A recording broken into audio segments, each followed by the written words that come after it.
So let's go ahead and call the meeting to order. Once again, we are going to forego the flag salute and we'll move right on to our roll call. Thank you, sir. Chairman Salvage is absent tonight. Vice Chair Robertson. Here. Chair, no, we already did Chair. Commissioner Port. Here. Commissioner Bracken. Here. Commissioner Galka. Here. Commissioner Prenovo. Here. And Commissioner McLean. Here.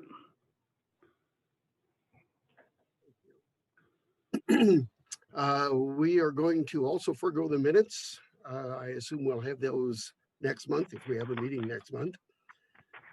And so we will jump right into our public hearings. We have two public hearings, both of them annexations. And I'm assuming if everything goes well, they will be recommended to the city council. So before we get any further, I'm going to turn it over to our city attorney for some legal stuff. Yes, thank you, Mr. Chairman, for the legal stuff. Please note that at the commencement of the hearing, we will ask all of the commissioners to announce any ex parte contacts or conflicts of interest. As always, if you have any questions as to what amounts to a conflict of interest or a ex parte contacts, please feel free to ask. We'll start with the staff report on each of the hearings. The staff report will be presented, which includes information which staff believes is relevant to the identified criteria from the city's comprehensive plan or land use regulations, which staff believe to be relevant to the issues of the hearing. Then there will be questions of staff by the commission. We'll then allow public testimony. I'm not sure if anybody has signed up to comment. There is somebody, so we will open that up to public testimony. Audience may provide oral and may have already provided written materials concerning issues relevant to the hearing. All evidence or testimony shall be directed towards the criteria described in the staff report or other criteria in the comprehensive plan or land use regulations. Very important, please note that failure to raise an issue, which would include constitutional issues or other issues related to the proposed conditions of approval, if any, accompanied by statements or evidence sufficient to afford the commission and the parties an opportunity to respond to the issues, precludes an appeal to the Land Use Board of Appeals. We'll then open it up to, we'll have the testimony of the witnesses. Normally this is started by the applicant, and then anybody that wants to speak in support of the application. Then we'll have any testimony from anybody in opposition to the application and rebuttal if necessary. We'll then close the public hearing and all discussion will be between the commission and staff.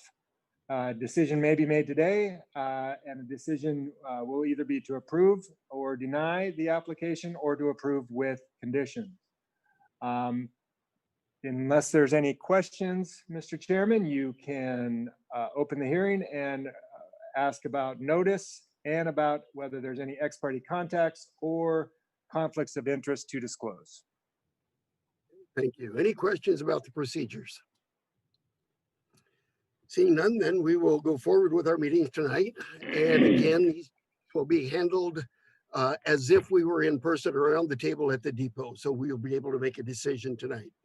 With that, then we will open the first hearing, planning file A-20-04, and ask if there's been any ex parte contact, conflict of interest, or bias among the commissioners.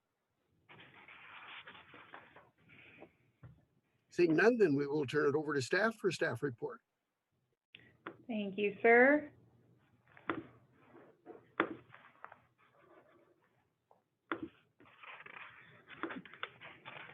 So before you tonight is a proposed annexation for residential property at 1773 9th Street. The subject property is 0.24 acres in size with approximately 50 feet of street frontage along 9th. The portion of 9th Street in front of the subject property is already annexed into the city, and the property to the north, including the public right-of-way, is also within city limits, and therefore the site's contiguous to city boundary and eligible for annexation. Property is located within a residential neighborhood. To the north is the residential property within city limits with the zoning designation of residential mixed density. And to the south, east, and west are residential properties within the county unincorporated area, but within the city's urban growth boundary with the comprehensive plan designation as well of residential mixed density. The subject property is improved with an existing single-family residence. City water, sewer, and storm drainage is all available within 9th Street within the vicinity of the subject property to be able to be pulled to the property. And upon annexation, it is understood that the applicant intends to connect to city services. And there's currently not a development proposal attached to this application, but I understand that it's the intention to construct a new home on the property. The staff report provides a detailed analysis of the required review criteria and recommended findings for how the proposed annexation meets the requirements for annexation.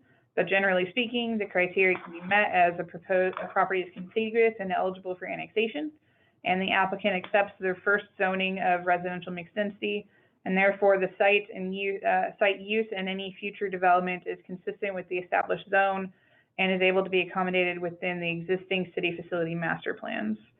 And so with that, I'll conclude my staff report and am available for any questions.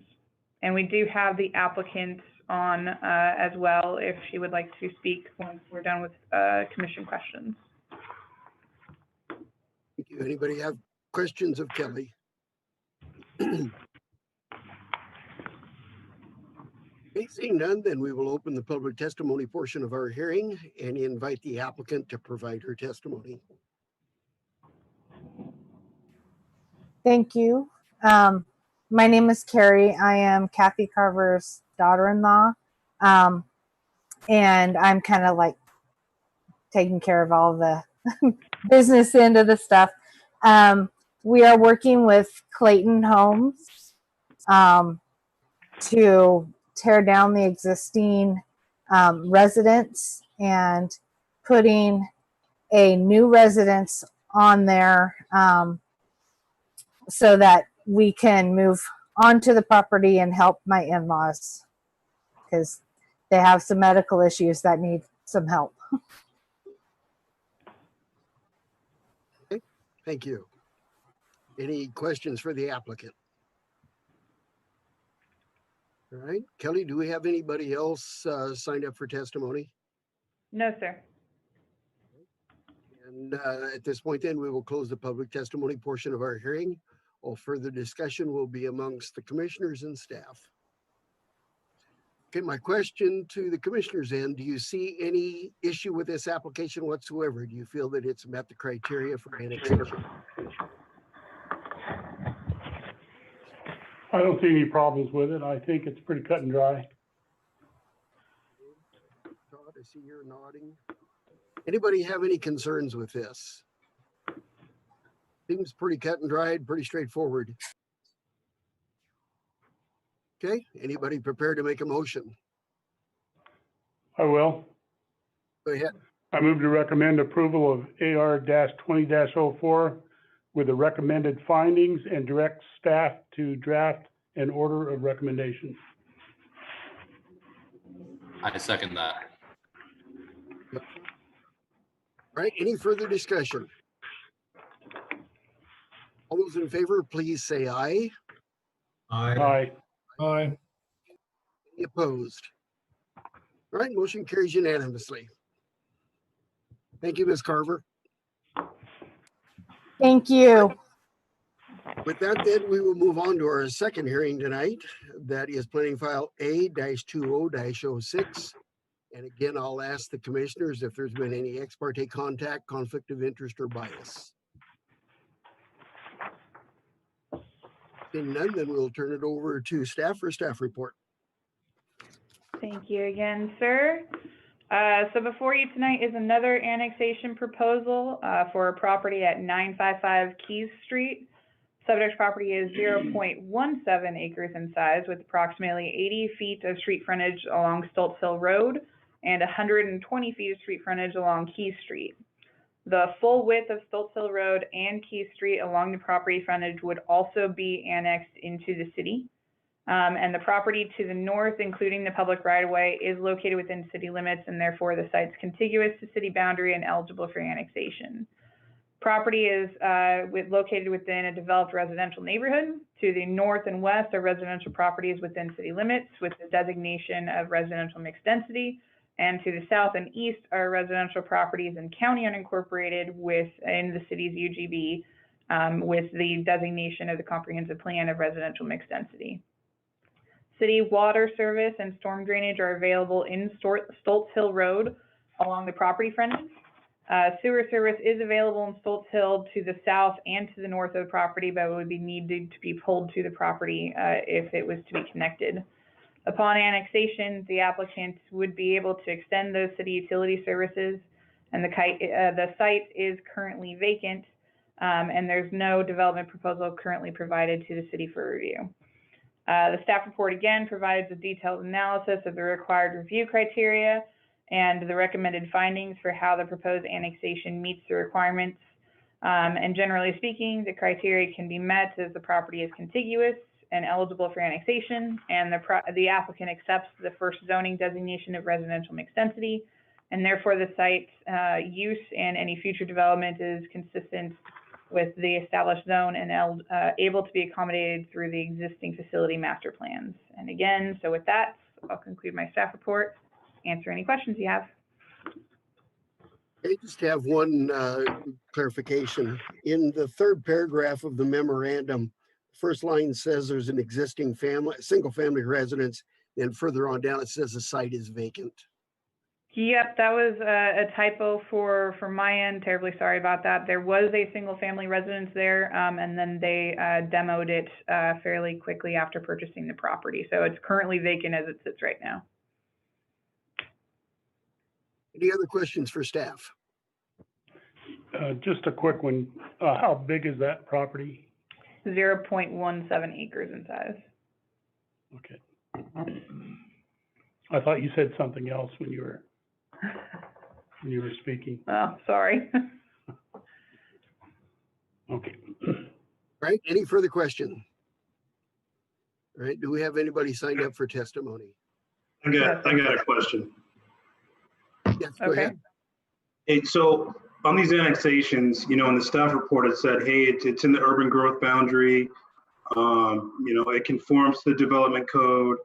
And I think it was an urban growth amendment or agreement that it goes to as well.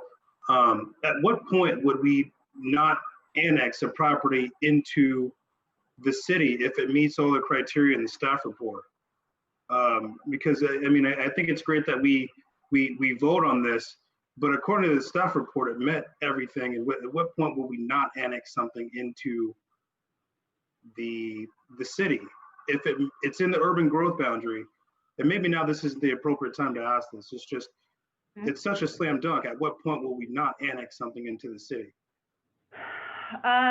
Well, so for example, if they are proposing, along with the annexation, an amendment to the zoning designation that it would already be classified as, and the Planning Commission doesn't agree with that change in zoning classification, or if there's no opportunity for the property to be served by city utilities within any decent capacity whatsoever, those would be a couple of suggestions in which they could not follow the annexations.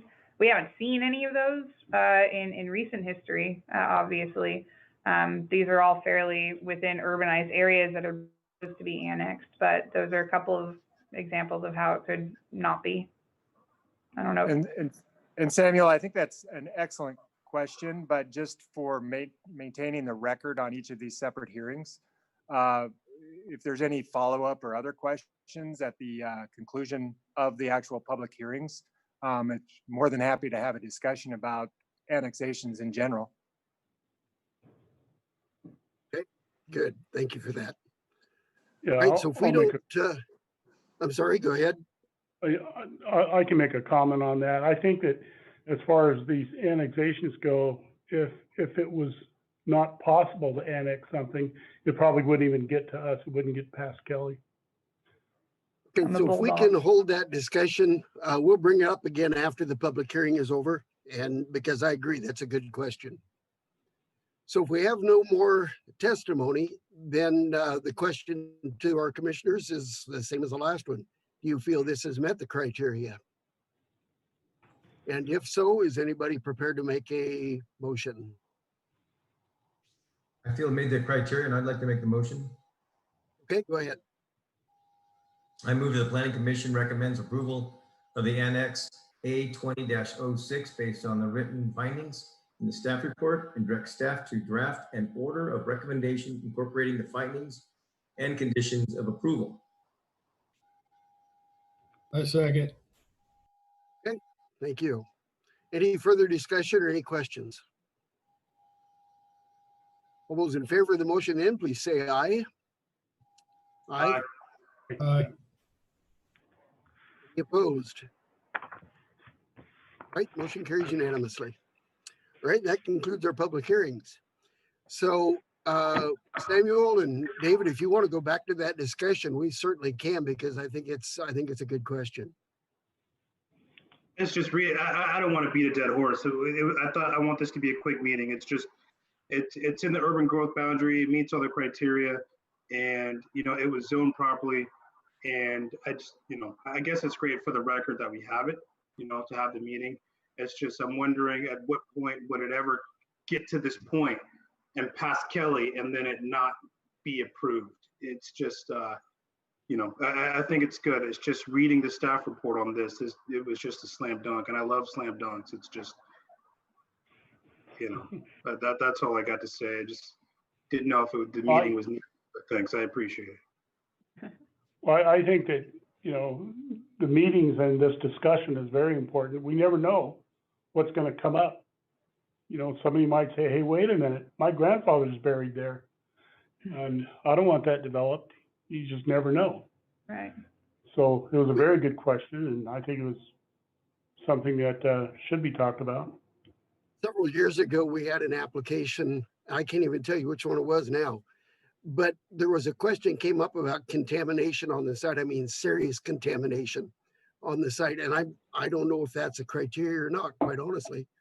But I remember the discussion whether we should approve the annexation or not. We did, but it was quite a discussion.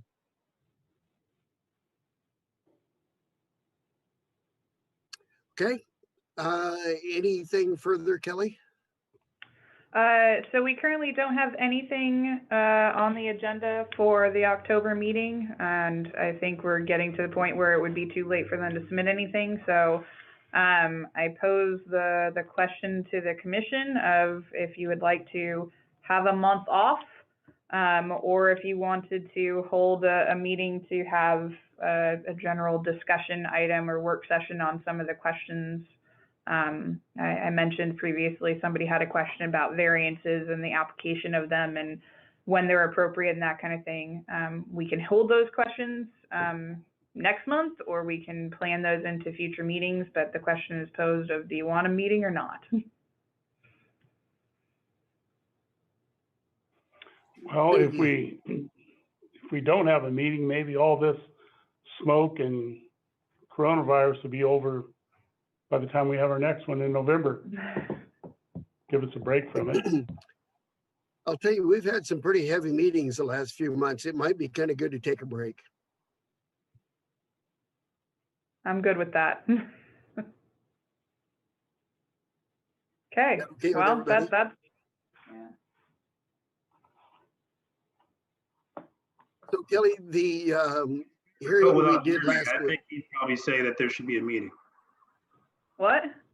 I don't think it's fair to vote without Jeremy. I think he'd probably say there should be a meeting.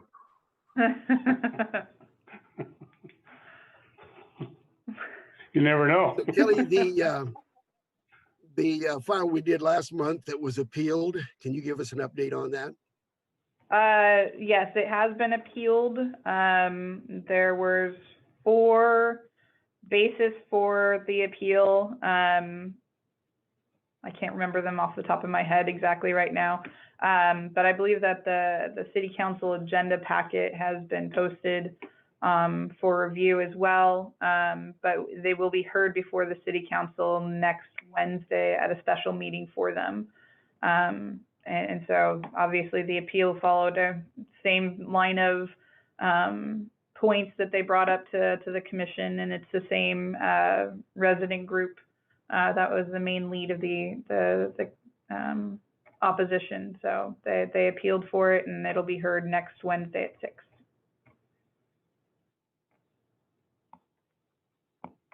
Anything else before the commission? Kelly, I have a question. The third agenda item, the Yes. comprehensive plan amendment map, amendment, I'm sorry. Has that been pushed off indefinitely or just for the time being? What's going on with that?